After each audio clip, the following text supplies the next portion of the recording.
अभी मेरे से प्रश्न किया, आचार्य श्री यह बताइए कि मान कसाय का मर्दन कैसे किया जाए।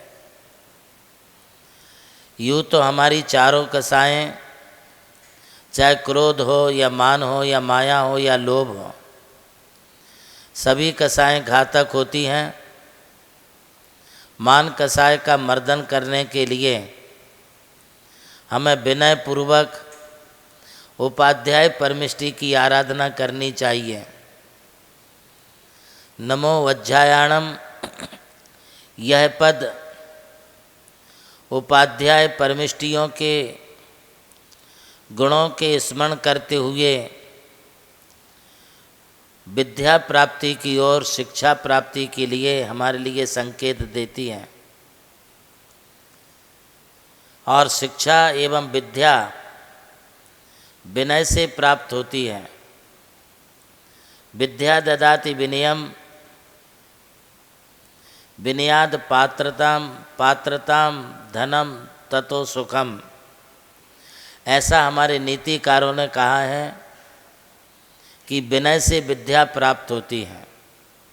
और विद्या की प्राप्ति, शिक्षा की प्राप्ति हमें उपाध्याय परमिष्टि से मिलती है, क्योंकि उपाध्याय परमिष्टि 11 अंग और 14 पूर्वों के ज्ञानी होने के साथ वे चतुर्विध संग के लिए पठन पाठन का कार्य करते हैं।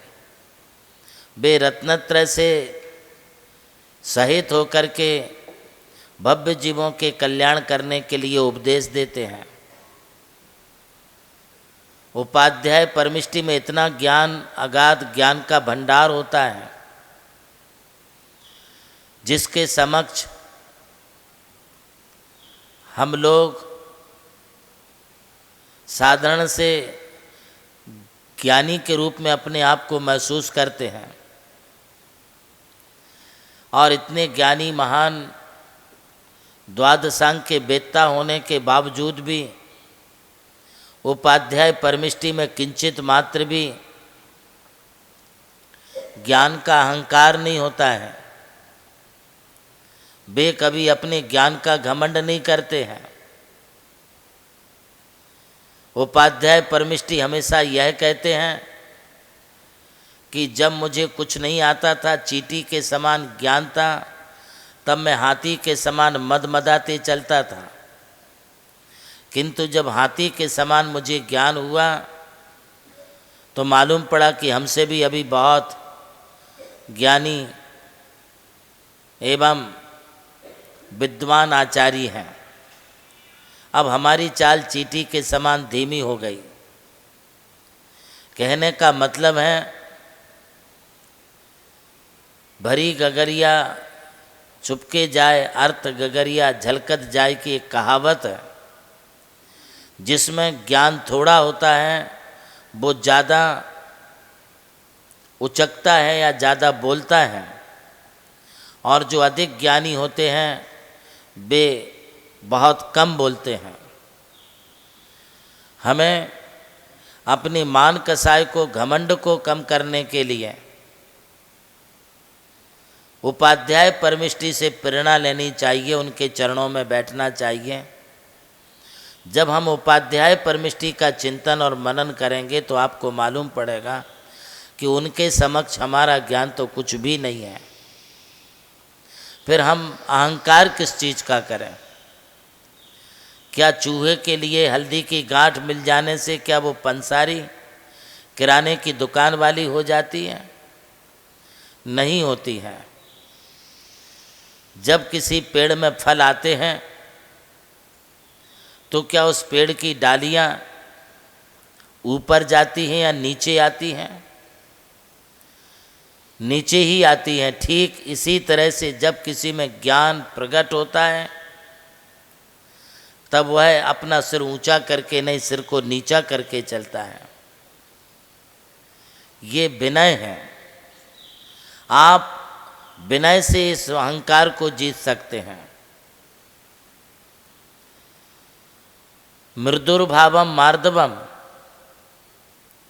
मर्दनम गुणवर्धनम मृदुता का भाव अर्थात अत्यंत नम्रता का भाव ही हमारी मान कसाय को दमन करेगा।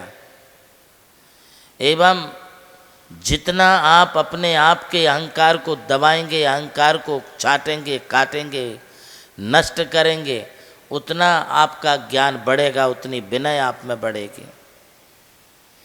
हम उपाध्याय परमिष्टि का यह ज्ञान आराधना करें और उन्हें हम अपने आराध्य समझ करके अपने अहंकार को दूर करें। यदि बहुत चिड़चिड़ापन आ गया है, बहुत अपने में जिद्दीपना आ रहा है, एडिक्टिवपना आ रहा है, तब हमारे लिए नमो वज्जायणम उपाध्याय पद का ही ध्यान करना होता है और उसी से हमारा अहंकार कम होगा। इन्हीं शब्दों के साथ आज का उद्बोधन।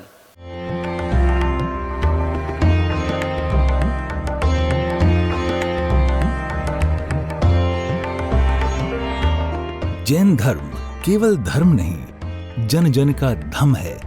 यही है इस धर्म की संस्कृति।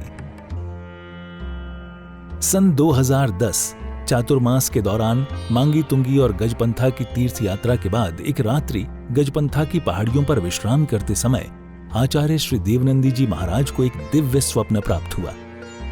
स्वप्न में उन्होंने देखा कि एक ऐसा तीर्थ जिसकी कोई कल्पना भी नहीं कर सका था, एक ऐसा स्थान जहां पंच परमेष्ठियों की भव्य मूर्तियां हों, एक ऐसा समव शरण जो समर्पित हो जैन धर्म की शाश्वत परंपरा को। उस दिव्य संकेत को जीवन में उतारने के लिए आचार्य श्री कुंथलगिरी की ओर विहार पर निकल पड़े।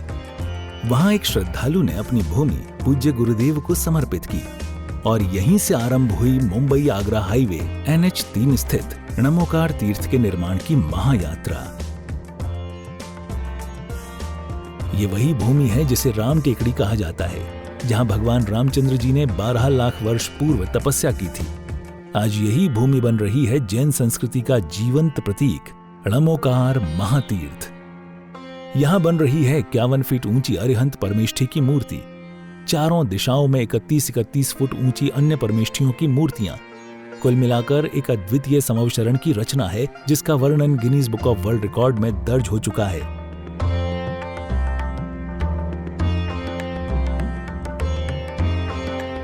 इस भव्य मंदिर जी में स्थापित किए जा रहे हैं 24 तीर्थंकरों के 24 मंदिर, पंचमेरु, नंदीश्वर द्वीप, नवदेवता और 64 रिद्धि मंदिर, सप्तऋषि मंदिर और गोमटेश्वर बाहुबली, संमेद शिखर जी की झलक और क्षेत्रपाल मंदिर।